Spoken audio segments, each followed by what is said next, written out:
أعوذ بالله من الشيطان الرجيم. بسم الله الرحمن الرحيم.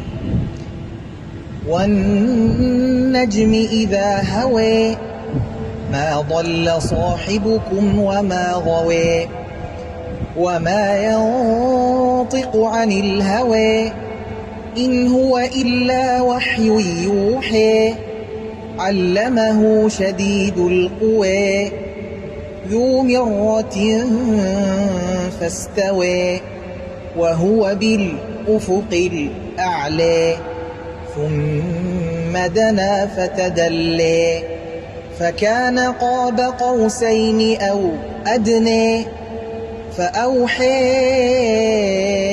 إلى عبده ما أوحى ما كذب الفؤاد ما رئي أفتمرونه على ما يري ولقد رئيه نزلة أخرى عند سدرة المنتهى عندها جنة المأوى.